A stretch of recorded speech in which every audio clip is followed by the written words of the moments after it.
We drove for hours, drifting in and out of consciousness, still in the grip of jet lag from our flight 2 days before. Our afternoon started to fade into evening, and we watched through the tinted windows, listening as our tour guide Don relayed to us his world. The South African terrain is not exactly what we expected.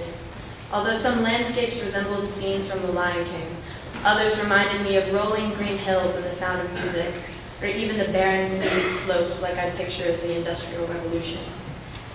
Dusk settled in as our bus stammered across a winding, almost hostile dirt road towards our final destination, Enkosini. There we stumbled outside and grabbed our luggage, calling out desperate farewells to Don and tentative greetings to our new ranger friend, Leonard. With our bags piled onto the truck beds and small rusty trailer, half of us hopped in the warm truck and the others squeezed into the bed, unaware that the cold was, in fact, the better choice.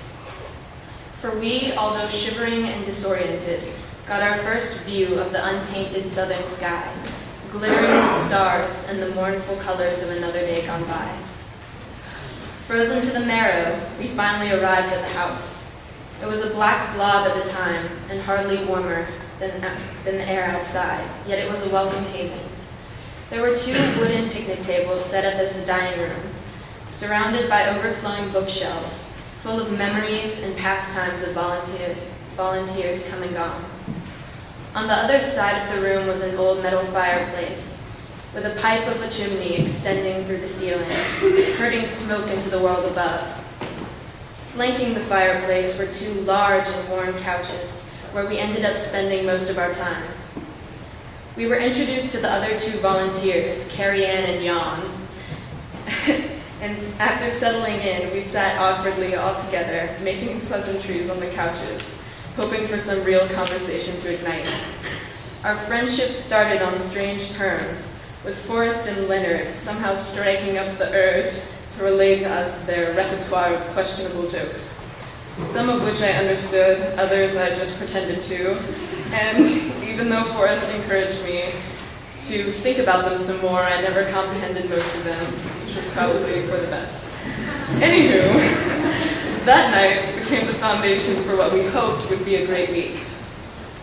We spent our time together darting between work and play, reflection and connection. Often in our free time, I'd walk into the living room to find almost everyone journaling or reading, unafraid to relax in the comforting silence we had created. It was a very genuine experience, partly because we were so isolated from the civilized world. Days began at 6, and we were so isolated, we spent them hiking through the thousands of miles of uninhabited land. There wasn't technology to distract us from one another, and our joys were purely simplistic, having a conversation with someone new, or living a day fully in the now. Leonard led us to 3 different waterfalls that week, each hike a strenuous test of our mental stamina and physical strength. We pushed each other out of our comfort zones. When we were thirsty, our water bottles sucked dry. We were encouraged to dunk our heads into streams and drink, refilling our bottles in the pure, wild springs, untouched by the modern world. That struck me. Everything about our time at Enkosini was pure. Like the community we strived to create at St. Andrews, we had built real, sturdy, tangible relationships, founded on face-to-face interactions and a shared platonic intimacy that is hard to find elsewhere. That first night was a bit awkward. At first, it was like being told to drink that water. We weren't sure it would be okay. But you know what? We trusted it would be. And we submerged ourselves in the culture. We fearlessly stepped into a new place and built genuine ties with the people around us. We sat for hours by the dying fire, talking, braiding each other's hair, giving massages, joking, and being ourselves in its purest form. During that week, or really only 5 days, I managed to become more close to those around me than most people during a whole year at St. Andrews. So now for you, my tidbit of wisdom for the evening, is to dive in wholeheartedly. Forget the petty things in life and focus on the most important tasks, forming legitimate friendships and relationships, and setting forth yourself in your truest form. Don't hold back.